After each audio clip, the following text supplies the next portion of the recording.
आज जो है यहाँ पर एक बुक का चैप्टर है, इसको मैं हिंदी में ट्रांसलेट करूँगी।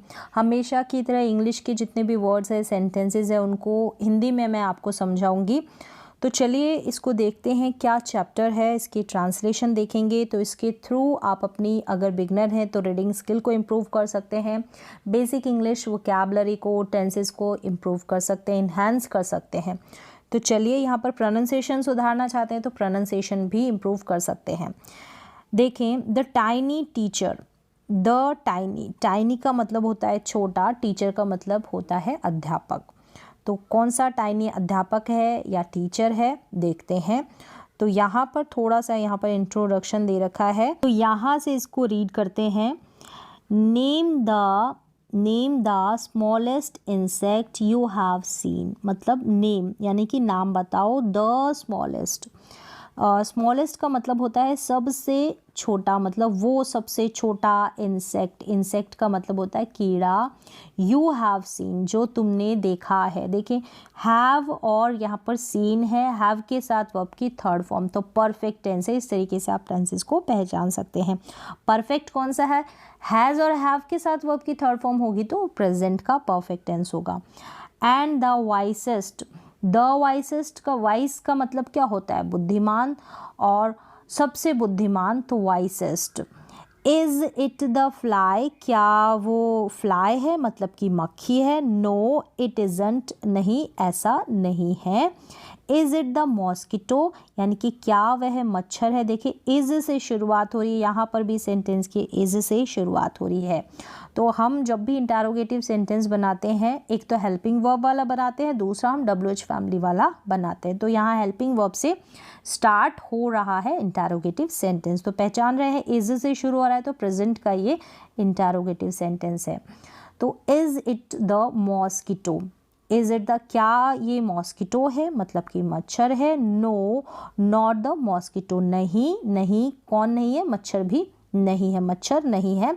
Then it must be the worm, यहाँ पर देन, फिर, इट यानी है मस्ट, मस्ट यहाँ पर मॉडल है यानी चाहिए, चाहिए का सेंस देता है, निश्चित या अवश्य वाली फीलिंग देता है, जहाँ पर सर्टेनिटी जो है, निश्चितता ज़्यादा होती है। बी यानी होना, द वर्म, वर्म का मतलब है कीड़ा, तो निश्चित ही ये क्या होगा, कीड़ा होना चाहिए। नो नहीं, none of these, none of these यानी कि इनमें से कोई नहीं, ना ही तो मच्छर है ना ही वर्म है। इट इज़ द एंट, ये क्या है, एंट है, चींटी है। द कॉमनेस्ट, कॉमनेस्ट का मतलब सबसे सामान्य। द स्मॉलेस्ट, स्मॉलेस्ट का मतलब सबसे छोटी। बट लेकिन, द वाइसेस्ट, वाइसेस्ट का मतलब सबसे बुद्धिमान। इंसेक्ट, इंसेक्ट का मतलब कीड़ा। The story of an ant's life sounds almost untrue. The story of an ant's, जो स्टोरी है यानी कि जो कहानी है चींटियों के जीवन की, एंट्स के लाइफ की, साउंड्स का मतलब लगता है, ऑलमोस्ट अनट्रू मतलब लगभग जो पूरी तरह से कैसी लगती है, अनट्रू। ट्रू का मतलब सही होता है और अनट्रू का मतलब गलत या असत्य लगती है पूरी तरह से। बट पीपल, लेकिन, लेकिन पीपल हैव केप्ट, यहाँ हैव के साथ कीप की थर्ड फॉर्म है, ठीक है, परफेक्ट टेंस है ये प्रेजेंट का, जो है क्या, रख चुके हैं एंड्स को एज पैट्स। एज यानी तरह या जैसे, किसकी जैसे, पैट्स की जैसे, पालतू की जैसे। एंड हैव वॉश्ड, और देख चुके हैं, ये भी हैव प्लस वर्ब की थर्ड फॉर्म, परफेक्ट है, प्रेजेंट का टेंस, ठीक है, प्रेजेंट परफेक्ट टेंस। देयर, उनकी डेली बिहेवियर, रोज़ाना का, प्रतिदिन का जो दैनिक बिहेवियर है यानी कि व्यवहार है, क्लोजली मतलब करीब से देख चुके हैं। तो यहाँ पर देखें परफेक्ट टेंस है, हैव के साथ अगर हैज़ और हैव के साथ वर्ब की थर्ड फॉर्म आ जाती है तो परफेक्ट टेंस होता है। क्लोजली मतलब कि करीब से, नज़दीक से। So we know a number of facts, so इसलिए क्या हम जानते हैं, क्या जानते हैं, अ नंबर ऑफ फैक्ट्स यानी कि अ नंबर ऑफ फैक्ट्स, कई, कई फैक्ट्स यानी तथ्य, कई फैक्ट्स अबाउट दिस टाइनी किसके बारे में, अबाउट के बारे में, दिस यह है, जो ये, टाइनी यानी कि छोटी, हार्ड वर्किंग मतलब कि मेहनती, एंड इंटेलिजेंट बुद्धिमान, क्रेचर, क्रेचर का मतलब है प्राणी या जीव। तो इसके बारे में हम जानते हैं बहुत सारे तथ्य, फैक्ट्स।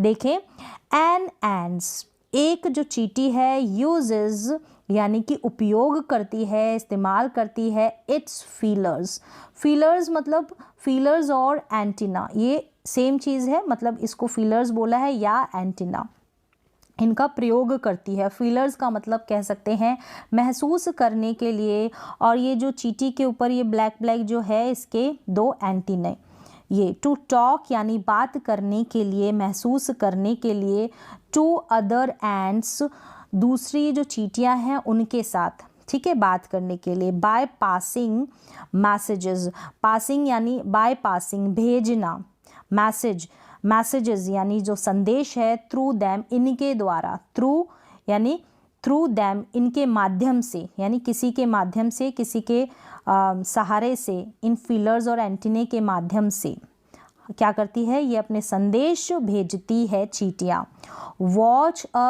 वॉच यानी कि देखें, देखो, अ रो एक लाइन जो कतार है, जो रो देखते हो ना चींटियों की, वो, ऑफ एंड्स की, चींटियों की, मूविंग मूव करना, चलना, कहाँ, अप एंड डाउन ऊपर और नीचे, द वॉल यानी कि दीवार के।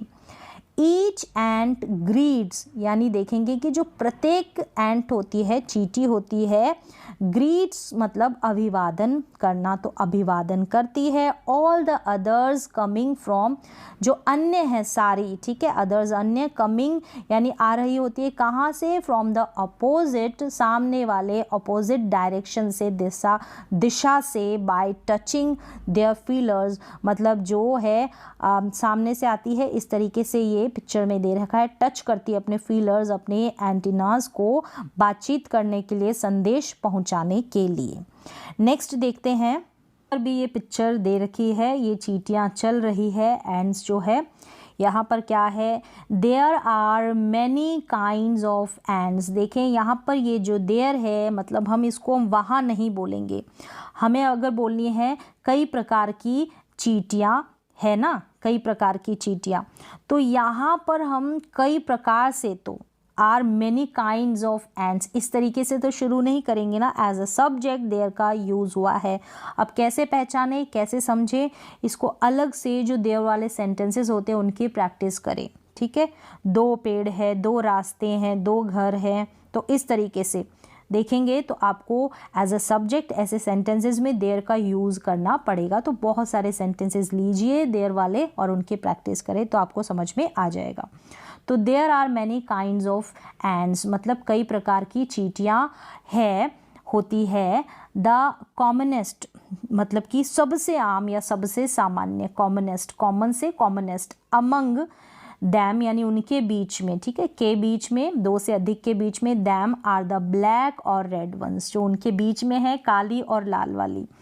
वी हैव सीन हम देख चुके हैं, हमने देख लिया है, परफेक्ट टेंस है हैव और सीन यहाँ पर हैव के साथ वर्ब की थर्ड फॉर्म। दैम यानी उनको, सिंस यानी समय की बात हो रही, कब से का सेंस देगा, सिंस वी वर चिल्ड्रन यानी जब से हम क्या थे, बच्चे थे ना, तब से, तो से वी वर चिल्ड्रन हम क्या थे, बच्चे थे, तब से हम देख चुके हैं। बट हैवंट पेड लेकिन हैव नॉट पेड, देखिए हैव और पेड जो है यहाँ पर ये भी थर्ड फॉर्म है, जो ये है ना पे इनफ अटेंशन, ये जो पे अटेंशन है ना इसका मीन होता है ध्यान देना, ठीक है, तो ये भी परफेक्ट टेंस है प्रेजेंट का हैव के साथ थर्ड फॉर्म। पे अटेंशन की थर्ड फॉर्म हो गई paid attention. But have not paid enough, enough का क्या मतलब होता है, पर्याप्त या काफ़ी, मतलब पर्याप्त रूप से या काफ़ी रूप से ध्यान नहीं दिया है, टू दैम उन पर, वेयर डू दे लिव मतलब ध्यान नहीं दिया कि वो कहाँ रहती है, वे कहाँ रहती है। तो यहाँ पर देखिए इंटरोगेटिव सेंटेंस है, वेयर से शुरू है, WH फैमिली वाला है, इसके बाद डू लगा है, तो प्रेजेंट इंडेफिनिट टेंस जो है ना उसका इंटरोगेटिव सेंटेंस है। इन देयर कंफर्टेबल होम्स, इन यानी में, देयर यानी उनके, कंफर्टेबल आरामदायक, होम्स घर, कॉल्ड उनको बुलाया जाता है, कहा जाता है, नेस्ट और एंथिल्स, एंथिल्स भी उनका जो चींटियों का घर होता है उसको एंथिल्स बोलते हैं। ईच हैज़ हंड्रेड्स, हैज़ और हैव अगर किसी के पास कुछ है, पोजेशन का सेंस आता है, होना का मीन देता है, तो हैज़ और हैव का यूज़ होता है। एज अ मेन वर्ब यहाँ पर हैज़ का यूज़ हुआ है। अगर हम हेल्पिंग वर्ब होती ना, अब कंफ्यूज ना हो कि आप सोचे कि ये तो हेल्पिंग वर्ब है परफेक्ट में जैसे हैज़ हैव का यूज़ होता है। एक चीज़ याद रखें, जो मेन वर्ब होगी वो हेल्पिंग वर्ब के बिना आ जाती है, लेकिन जो हेल्पिंग वर्ब होती है, जैसे अगर आप इसको मान ले हेल्पिंग वर्ब, तो वो कभी भी मेन वर्ब के बिना नहीं आती है। तो हैज़ यहाँ पर अकेली आ रही है तो ये मेन वर्ब है। ईच, ईच का मतलब है प्रत्येक, has hundreds of little rooms, little छोटे कमरे, हैज़ यानी होना, हंड्रेड्स यानी सैकड़ों, प्रत्येक के पास सैकड़ों छोटे कमरे होते हैं। ईच हैज़ यहाँ तक हो गया, ईच हैज़। फिर एंड पैसेजेस, पैसेजेस का मतलब होता है यहाँ पर रास्ता, मार्ग, उसको यहाँ पर बोला है passages. In some of these, इनमें से कुछ जो रूम्स है, the queen ant lays egg, lays का मतलब होता है देना, एग्स यानी अंडे, इनमें से कुछ जो रूम है, in some of these rooms the queen ant lays eggs, अंडे देती है, क्वीन एंट जो है, ठीक है, रानी जो एंट है वो। अदर्स आर नर्सरीज, जो अदर जो होती है अन्य, मतलब कि अदर्स जो रूम होते हैं वो क्या होते हैं, nurseries for the young ones, young ones की नर्सरीज होती है, वहाँ पर उनकी देखभाल की जाती है। यंग वंस का मतलब है युवा बच्चे, यानी छोटे जो बच्चे हैं चींटियों को यंग वंस, और उनको बुलाया जाता है कॉल्ड ग्रब्स कहकर, यानी चींटियों के जो बच्चे हैं उसको ग्रब्स बोला जाता है। वर्कर्स, वर्कर्स का मतलब होता है जो काम करने वाले होते हैं ना, वो वर्कर्स। हैव देयर, हैव यानी होना, यहाँ पर भी हैव जो है, हैज़ हैव जो है मेन वर्ब है, हेल्पिंग वर्ब नहीं है, क्योंकि इसके साथ थर्ड फॉर्म लगी है नहीं, तो मेन वर्ब है। वर्कर्स हैव देयर, यहाँ पर पिक्चर दे रखी है इस तरीके से, हैव रिजर्व्ड क्वार्टर्स, उनके आरक्षित क्वार्टर्स होते हैं। दे स्पेंड, स्पेंड का मतलब होता है व्यतीत करना, तो व्यतीत करते हैं, मोस्ट ऑफ देयर टाइम, उनका जो अधिकतर समय होता है, अधिकांश समय, most of their time, searching खोज करने में, फॉर फूड यानी व्यतीत करते हैं अधिकतर समय भोजन की तलाश में। सम रूम्स सर्व एज, कुछ जो कमरे हैं ना, सर्व, सर्व मतलब काम करना, ठीक है, सेवा देना, एज स्टोर हाउस के रूप में काम करते हैं, कमरे हैं तो सेवा देते हैं, काम करते हैं। स्टोर हाउस का मतलब स्टोर करते हैं चीज़ें, भंडार गृह आप बोल सकते हैं, स्टोर हाउस मतलब कि भंडार गृह। For their, for this food, इस फूड के लिए स्टोर करके खाना रखा जाता है। फॉर दिस फूड यानी इस फूड को उस स्टोर हाउस में स्टोर करके रखा जाता है। सोल्जर्स हैव सेपरेट बैरक्स, जो सोल्जर्स होते हैं, हैव यानी होना, तो यहाँ पर भी जो है ये मेन वर्ब का काम कर रही है, हैव हेल्पिंग वर्ब नहीं है। सेपरेट यानी अलग से बैरक्स होते हैं उनके, सोल्जर्स के, सैनिकों के। No workers, no workers has ever tried to live in a soldiers house, जो वर्कर्स है यहाँ पर देखिए हैज़ और ट्राइड, ये परफेक्ट टेंस है, प्रेजेंट का हैज़ के साथ वर्ब की थर्ड फॉर्म। एवर का मतलब कभी, कभी नहीं ट्राई करते हैं, जो वर्कर्स होते हैं, काम करने वाले कार्यकर्ता होते हैं। टू लिव रहने की, कहाँ, इन अ सोल्जर्स हाउस यानी कि जो सैनिकों का घर है उसमें। No soldier has ever gone, ever कभी, गॉन यहाँ पर देखिए ये भी परफेक्ट टेंस है, हैज़ के साथ वर्ब की थर्ड फॉर्म है। नो सोल्जर्स यानी कोई भी सोल्जर जो होता है, हैज़ एवर गॉन कभी भी, gone out searching for food यानी कि भोजन की तलाश में कभी भी बाहर नहीं जाते हैं। नो वर्कर्स और सोल्जर्स, ना ही तो वर्कर्स और सोल्जर्स और क्लीनर्स हैज़ एवर मतलब ये वर्कर्स, सोल्जर, सैनिक, क्लीनर्स जो सफाई करता होते हैं उनको कहते हैं। यहाँ पर हैज़ यानी हैज़ और यहाँ पर देखिए हार्म्ड, हार्म्ड का मतलब होता है नुकसान पहुँचाना, तो परफेक्ट टेंस है, हैज़ के साथ थर्ड फॉर्म आ रही है, यानी कभी भी नुकसान नहीं पहुँचाते हैं अग्रब को। ग्रब का मतलब यहाँ पर मैंने आपको बताया था चींटियों के जो बच्चे होते हैं उनको ग्रब्स बोलते हैं, तो ग्रब को भी यानी जो चींटियों के बच्चे उनको भी ना वर्कर्स और सोल्जर्स और क्लीनर्स नुकसान नहीं पहुंचाते हैं। सो यू सी तो आप देखिए an ant's life is very peaceful, तो आप देखिए कि एक एंड्स की लाइफ जो होती है बहुत ही पीसफुल, शांतिपूर्ण होती है, पीसफुल। ईच यानी प्रत्येक, डू का डज यानी करना, तो करती है इट्स शेयर, शेयर का मतलब उसके जो हिस्से का काम है, its share of work, its share of work, work यानी काम, शेयर यानी हिस्से का, उसके हिस्से का जो काम है, इट्स यहाँ पर एंड्स के लिए यूज हुआ है। इंटेलिजेंटली करती है बुद्धिमानी से, एंड ब्रेवली यानी कि बहादुरी से, एंड नेवर फाइट्स कभी नहीं फाइट करती है, झगड़ती है, लड़ती है, with other members of the group जो अन्य मेंबर्स है ग्रुप के उनसे भी नहीं लड़ती है, झगड़ती है। The queen is the mother of the entire population, देखें जो क्वीन है वो मदर है ऑफ द एंटायर, एंटायर मतलब पूरी, संपूर्ण, पॉपुलेशन आबादी, ऑफ द कॉलोनी, जो कॉलोनी है जहाँ पर ये रहते हैं उसकी जो क्वीन है वो मदर है उस सारी जो जनसंख्या है, आबादी है, उस पूरी आबादी की। It lives for about 15 years, यानी ये रहती है मतलब जीवित रहती है, इट लिव्स जीवित रहती है 15 ईयर्स तक, यानी 15 ईयर्स 15 सालों तक। It has a pair of wings, अब यहाँ पर हैज़ जो है मेन वर्ब है, ठीक है, थर्ड फॉर्म नहीं है, परफेक्ट नहीं है ये टेंस प्रेजेंट का, तो इट हैज़ यानी उसके होते हैं अ पेयर एक जोड़ा, ऑफ विंग्स का मतलब कि पंखों का एक जोड़ा होता है उसके पास, उसके होता है इस तरीके से। नेक्स्ट देखें, बट बाइट्स, लेकिन बाइट्स मतलब काटना, काटती है दैम ऑफ आफ्टर मतलब उन पंखों को, जो पंखों का जोड़ा होता है उनको काट लेती है आफ्टर, किसके बाद, इट्स वेडिंग फ्लाइट, जो इनकी वेडिंग फ्लाइट होती है, शादी की उड़ान होती है तब उनको काट लेती है।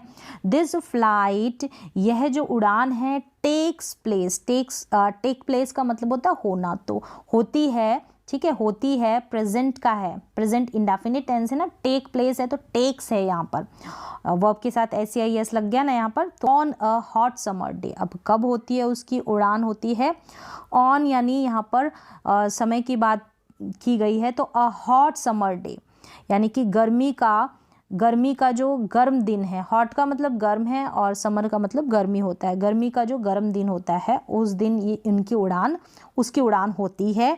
The queen leaves the nest यानी छोड़ती है, देखिए छोड़ती है, प्रेजेंट टेंस है, प्रेजेंट सिंपल, प्रेजेंट इंडेफिनिट, ठीक है, तो ये द क्वीन के बाद लीव का लीव्स बन गया है, क्योंकि प्रेजेंट इंडेफिनिट टेंस में अगर सिंगुलर सब्जेक्ट होता है तो वर्ब के साथ SEIS लगता है, तो लीव्स यानी छोड़ती है द नेस्ट को, and goes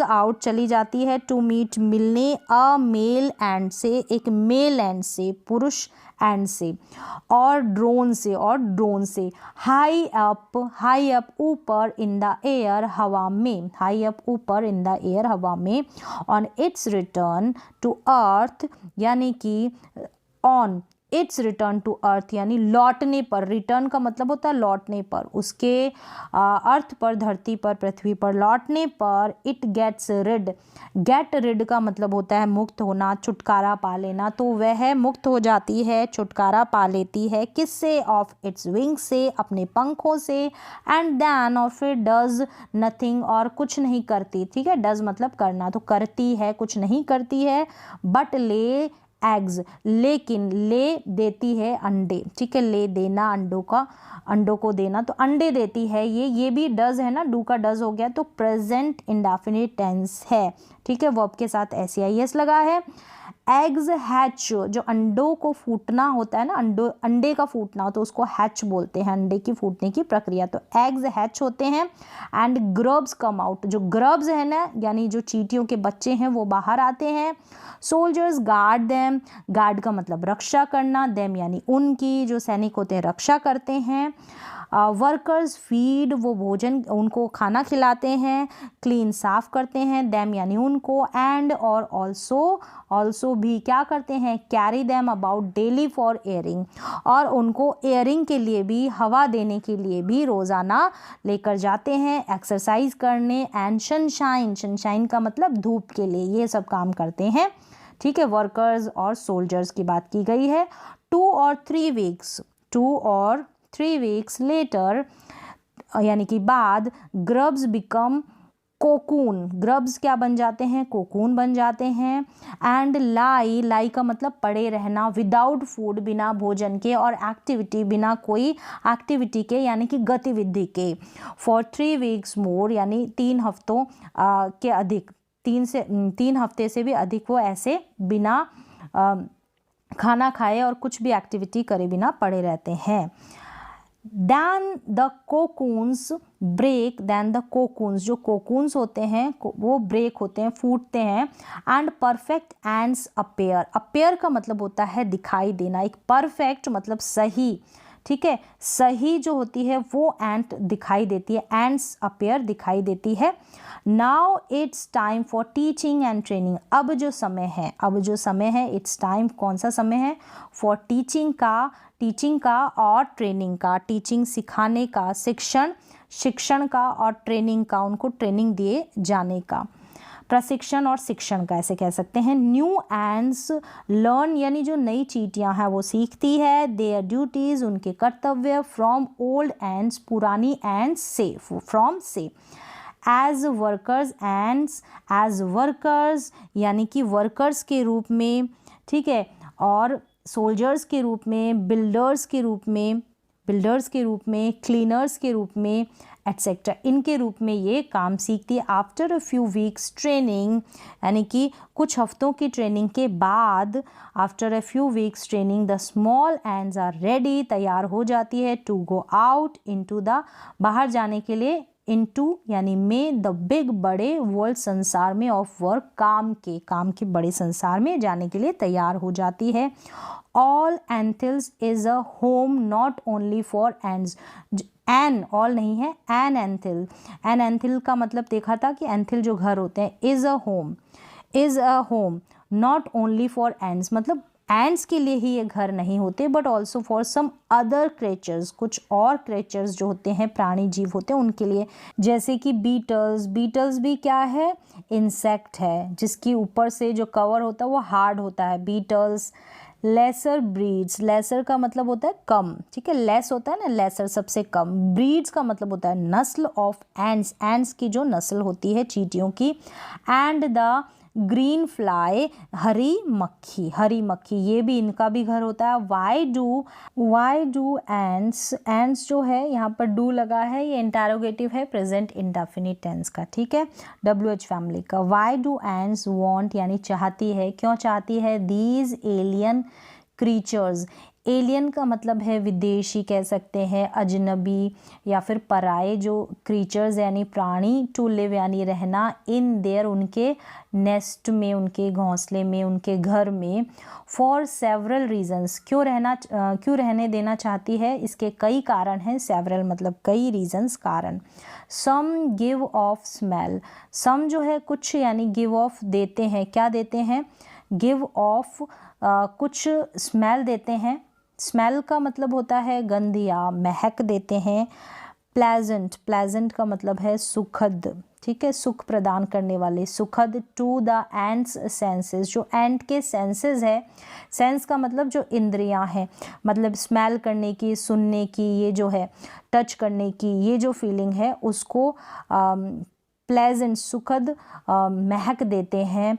others give sweet juices, और अदर अन्य गिव यानी देती है स्वीट मीठा, जूसेस जो रस है वो। एंड सम आर जस्ट, और जो कुछ है कि सिर्फ क्या है, पेट्स है पालतू, और प्लेथिंग, प्लेथिंग का मतलब खेलने की चीज़ें, लाइक कैट्स जैसे कि cats and dogs to human beings जैसे कि ह्यूमन बींग्स यानी जो मानव है उनके लिए होती है कुत्ते और बिल्लियाँ खेलने की चीज़ें, उस तरीके से।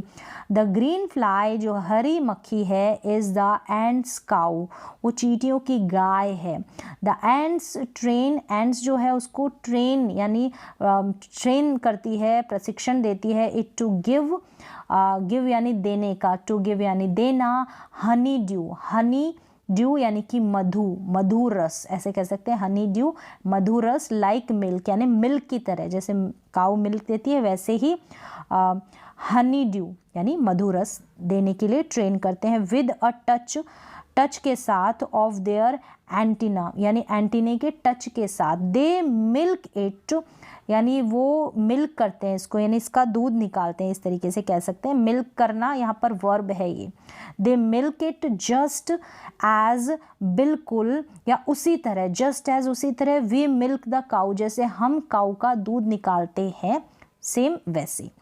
Have humans learn as much as ants have, मतलब इतना कुछ सीखा है जितना एंड्स ने सीखा है, तो एज मच एज जितना, और लर्न मतलब सीखना, सीख। परहैप्स शायद, दे हैव शायद सीखा है, बट दे हैवंट पुट लेकिन जो है उन्होंने क्या नहीं किया, अपना पुट यानी यहाँ पर है रखा, ठीक है, पुट यानी रखना। देयर लर्निंग्स जो उनकी सीख, देयर लर्निंग जो उनकी सीख है, टू गुड यूज़ यानी अच्छे यूज़ में, अच्छे इस्तेमाल में उसको नहीं रखा है, जो भी उन्होंने सीख ली है ना। दे मे स्टिल लर्न, दे मे स्टिल लर्न यानी अभी भी, ठीक है, दे में अभी भी उन्हें क्या कर सकते हैं, तो यहाँ पर में संभावना के सेंस में मॉडल वर्ब है। अभी भी उनको कुछ चीज़ें, अ फ्यू थिंग्स यानी अ फ्यू कुछ थिंग्स चीज़ें, फ्रॉम दिस टाइनी टीचर जो ये छोटा टीचर है, अध्यापक है, शिक्षक है, अभी भी सीख सकता है, जैसे कि हार्ड वर्क यानी कि कड़ी मेहनत, सेंस ऑफ ड्यूटी यानी कि ड्यूटी की सेंस, भावना, ड्यूटी की भावना और डिसिप्लिन की, अनुशासन की, क्लीनलीनेस यानी कि स्वच्छता, care for the young ones, young ones जो उनके छोटे बच्चे हैं उनकी केयर करना, देखभाल करना, ये सब सीख सकते हैं। एंड अबव ऑल, और अबव ऑल इन सब के अतिरिक्त यानी सबसे बढ़कर या इन सब के अतिरिक्त, अ फर्म लॉयल्टी, एक फर्म का मतलब होता है दृढ़ या मजबूती, लॉयल्टी, लॉयल्टी का मतलब है निष्ठा, लॉयल ईमानदार होता है ना, तो लॉयल्टी निष्ठा। टू द लैंड, लैंड के लिए यानी कि जो धरती है, ज़मीन है उसके लिए, वेयर दे लिव जहाँ वे रहते हैं ना उनके लिए, दृढ़ निष्ठा, ये सब चीज़ें वो सीख सकते हैं एक एंड से, एक चींटी से। तो इस तरीके से ये मैंने चैप्टर लिया है इंग्लिश की बुक में से। तो उम्मीद है यहाँ के जो एक एक सेंटेंसेस आपको समझ में आया होगा, जिनको भी मैंने ट्रांसलेट करने की कोशिश की है। तो आज की क्लास में बस इतना ही।